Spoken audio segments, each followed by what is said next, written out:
The chamber lights dimmed as the Galactic Council's emblem, a circle of interlocked alien sigils, flared above the central holo display.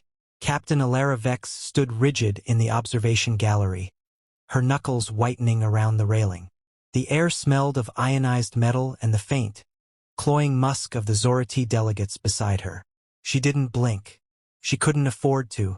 By unanimous decree, intoned Counselor Vrail, his amphibian throat sac pulsing, human females are hereby classified as a destabilizing force under Galactic Statute 7-9. The hologram shifted, displaying footage of a dark-haired woman in a lab coat standing defiantly before a squad of armored enforcers. Dr. Leora Vex, Alara's sister. The image froze on Leora's face, jaw set, eyes blazing, as Vrail continued. Their documented psychological volatility, resistance to authority, and propensity for uncontrolled aggression pose an unacceptable risk to intergalactic stability. Murmurs rippled through the crowd. A few species clicked mandibles in approval. Alara's composure cracked. Volatility. She hissed the word like a curse. Around her, the handful of other human women in the gallery stiffened. None of the male delegates met her eyes. The hologram replayed the evidence. Leora's discovery of the Carice Matrix, a planet killer buried in a dead civilization's ruins. The Council's demand to weaponize it. Her refusal. The standoff. The way she'd smiled. Smiled as they dragged her away. A hand gripped Alara's wrist. Lieutenant Nix, her second-in-command, her nails digging in. "Don't," Nix whispered. The Deltan's violet eyes flicked to the enforcers lining the walls. "Not here." Alara exhaled through her teeth. Nix was right. This wasn't the battlefield. The verdict was already in. 2 hours later, Alara stormed through the docking bay of the Caliban, her ship, or what was left of it. The Council had stripped her of command the moment the ban passed. Now, a sneering Tarkin overseer supervised the removal of her crew's personal effects. Human women only, of course. The men could stay. "Captain." Engineer Rhine blocked her path, her freckled face flushed. "They took the warp drive. And the weapons." Of course they had. Alara's gaze swept the bay. Nix was arguing with a confiscation droid. Pilot Jessa, barely 18, sat crumpled against a crate, her flight suit stripped of rank pins. And in the shadows, a figure lingered. Kira Sol, a smuggler Alara had arrested 3 times. Now the woman smirked at her. "Looks like you're the outlaw now, Captain." Alara ignored her. She stepped onto the Calibanus ramp and froze. Her sister's voice echoed from the ship's dying comm system. A recorded burst, time-stamped an hour ago. Alara. "They're transferring me to the vault. If you're hearing this, don't come for me. Find the others. The ones like us. And burn it all down star. Static swallowed the rest." Alara turned. Nix, Rhine, Jessa, even Kira were staring at her. Waiting. She didn't hesitate. "Jessa, can you hotwire this heap?" The girl stood, wiping her face. "Yes, sir." "Rhine, how fast can you rig a plasma burst from the docking clamps?" Rhine grinned. "Fast enough to leave a crater." Alara looked at Kira. "You have a ship?" Had. Council impounded it. Kira tossed her a stolen keycard. "But I know where they keep the good ones." Nix exhaled sharply. "This is treason." Alara activated the keycard. Blue light flickered across her face. "No," she said softly. "This is a declaration of war." The stolen cruiser, rechristened the Valkyrie, lurched into warp space as the docking bay exploded behind them. Alarms wailed. Nix wrestled with the NAV console. "Where are we going?" Jessa yelled over the din. Alara didn't answer. She was staring at the star chart, at a blinking anomaly in the dead zone beyond Council space. A distress signal.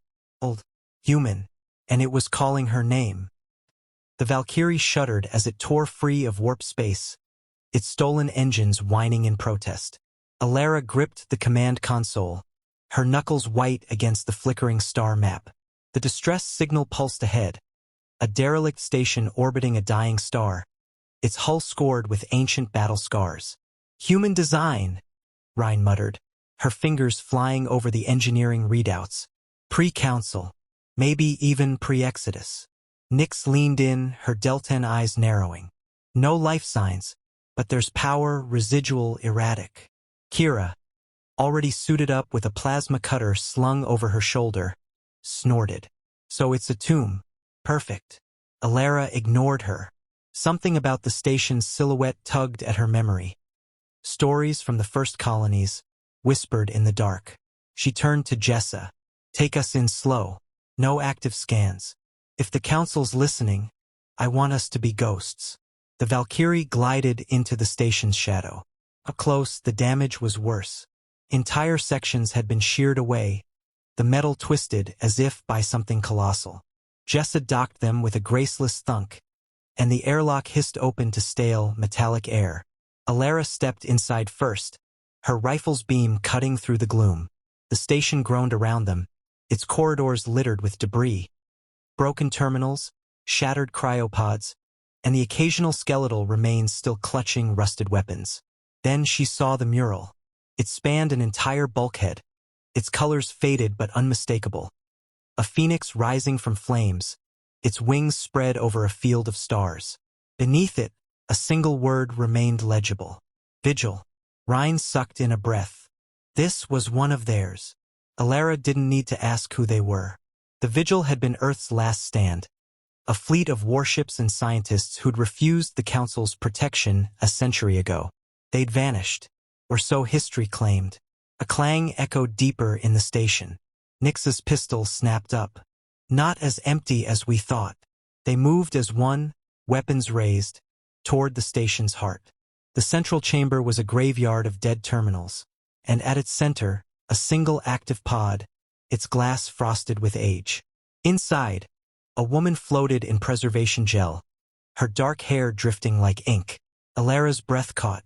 The face was hers. The nose, the jawline, but older, harder. The pod hissed. Gel drained. The woman's eyes flew open. She lunged. Alara barely dodged, slamming into a console as the woman. Asterisk clone? Ancestor? Asterisk. Twisted midair and landed in a crouch. Nyx fired. The shot glanced off the woman's raised forearm, revealing metallic bone beneath the skin. Stand down, Alara barked. The woman froze. Her gaze locked onto Alara's face. Recognition flickered, then pain. You're real, she rasped, her voice raw with disuse. They said you'd all been culled. Alara kept her rifle steady. Who are you? The woman straightened. Commander Isolde Vex, last surviving officer of the Vigil. The name hit like a bullet. Vex. Her name. Isolde's lips peeled back in something too sharp to be a smile. And if you're here, then the Council's finally done it. She grabbed a rusted blade from the debris. They've made the same mistake twice. Behind them, the station's power core stuttered to life. Lights flared. Terminals blinked online. And from the depths of the dead ship, something answered. The station's reactivated power core thrummed like a waking beast, its vibrations resonating through the rusted deck plates beneath Alara's boots.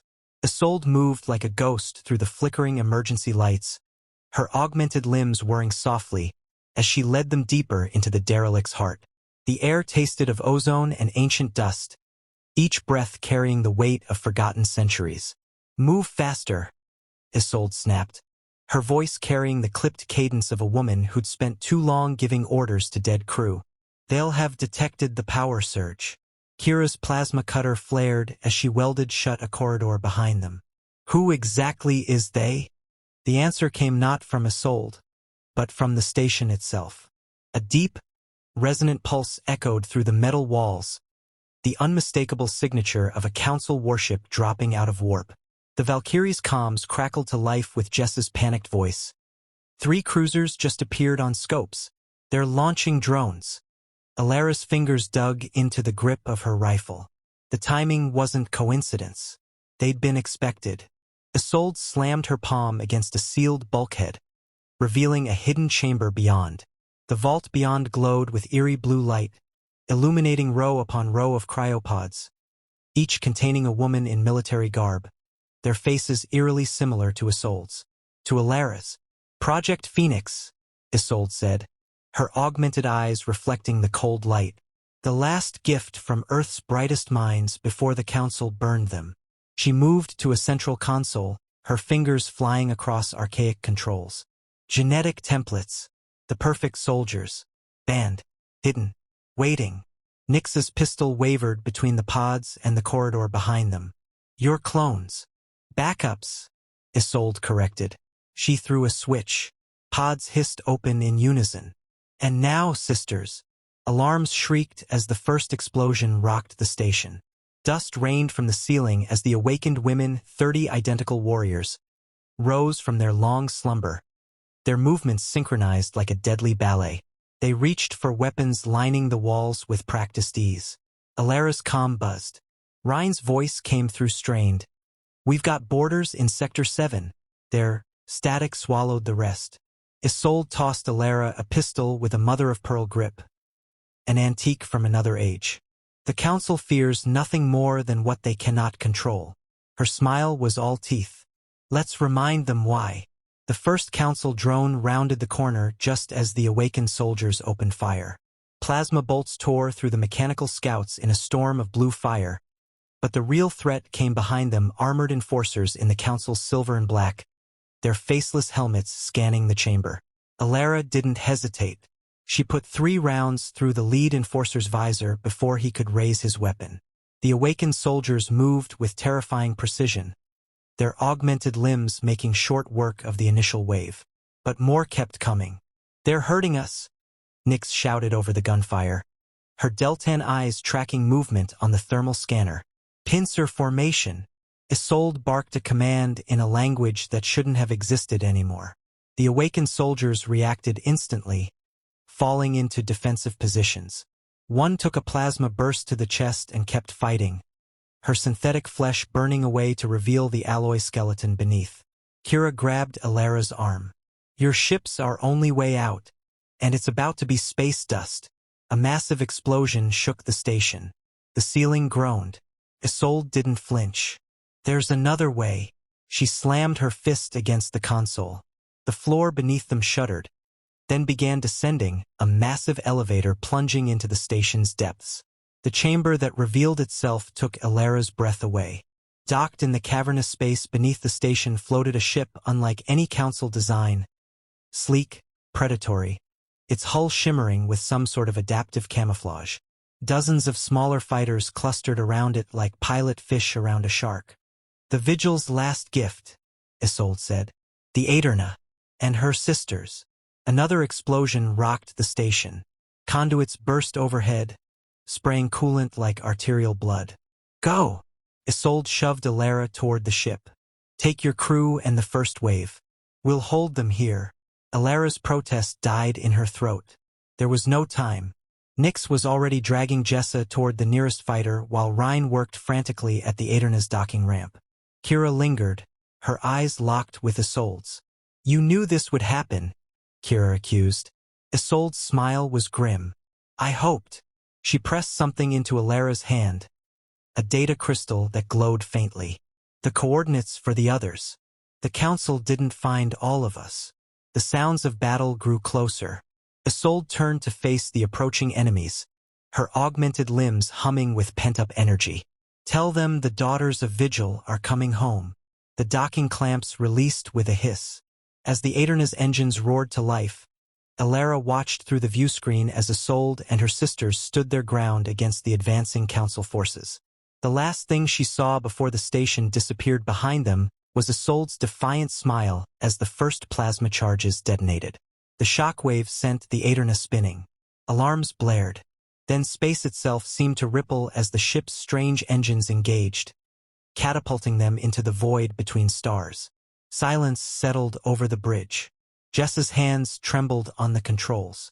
Nyx stared at the star charts as if they might bite her. Ryan finally broke the quiet.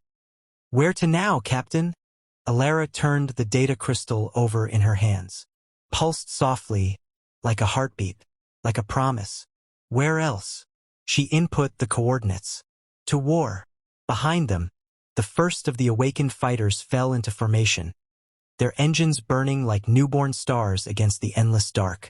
The Aeterna cut through the void like a blade through silk, its adaptive hull shimmering between star systems. Alara stood at the command nexus, the data crystal's coordinates burning a path through the cosmos. Behind her, the surviving Vigil fighters formed a silent armada. 43 ships, each carrying women who shouldn't exist. Jessa's voice broke the silence. Approaching the coordinates now. The view screen flickered, revealing a debris field where a planet should have been. Chunks of molten rock floated amidst the wreckage of ancient battleships, their hulls marked with the same phoenix sigil from the station. Ryan's fingers danced across the engineering panel. No life signs, no energy signatures, just ruins. Kira leaned against the bulkhead, arms crossed. Some rallying point. Alara's grip tightened on Isolde's pistol. The crystal had led them here. There had to be. Proximity alert shrieked. Nyx's hands flew over the tactical display. Something's moving in the debris field. The wreckage shifted. A colossal shape uncoiled from the planetary fragments. A ship, but unlike any council design. Its obsidian hull absorbed the starlight, giving nothing back. For a heartbeat, it loomed over them, silent and judging. Then the comms crackled to life. Identify yourselves. The voice was female, sharp with command, and utterly terrifyingly human. Alara didn't hesitate. Captain Alara Vex of the Aeterna, daughter of Vigil. Static. Then, prove it. Nyx inhaled sharply. Before Alara could respond, Ryan slammed a fist on the console. They're scanning us. Deep scan they're looking for. The Aeterna's systems flared. The ship itself seemed to breathe, its dormant systems awakening in cascading waves. The view screen dissolved, replaced by a holographic woman. Tall, regal, her eyes glowing with the same augmented light as Isolde's. Genetic signature confirmed. The woman's lips curled. Welcome home, sister. The obsidian ship's hull rippled, revealing a docking bay large enough to swallow the Aeterna whole. Inside, thousands of lights flickered to life. Kira muttered, "Well, that's not ominous at all." Alara ignored her. "All ships, follow us in." The docking bay was a cathedral of shadows and steel. As the Aeterna settled onto its landing struts, figures emerged from the gloom. Women in armored suits, their faces hidden behind mirrored visors. At their head stood the holographic woman, now flesh and blood. She removed her helmet. Alara's breath caught. The resemblance was uncanny. Same sharp cheekbones, same defiance set to the jaw. But where Isolde had been fire, this woman was ice. "Commander Selene Vex," the woman said. "Last surviving commander of the Vigil's Black Fleet." Her gaze swept over Alara's crew, lingering on Nyx. "You brought aliens here." Alara stepped forward. "They're my crew." Selene's smile didn't reach her eyes. "How progressive." She turned on her heel. "Come, the matriarch awaits." The heart of the ship was a vaulted chamber, its walls lined with cryopods, hundreds of them, each occupied by a sleeping warrior. At the center stood a massive holographic display of the galaxy, council territories marked in pulsing red. And before it, an ancient woman in a command throne. Her augmented limbs fused to the ship itself. The matriarch's eyes opened. They glowed the same blue as the Aeterna's engines. "Alara." The name was a sigh, a prayer, a verdict. "You've come at the turning of the tide." Alara's skin prickled. "You knew I would." The matriarch's laugh was the sound of bones breaking. "We made you to." Her throne rotated, revealing a massive viewport, and beyond it, the swirling mass of a dormant warp gate. The Council's greatest secret, their original sin. Ryan inhaled sharply. "That's not a gate. It's a cage." The matriarch's smile was terrible. "And you, daughter of Vigil, are the key." The deck trembled. The gate began to wake. And somewhere in the dark between stars, something answered.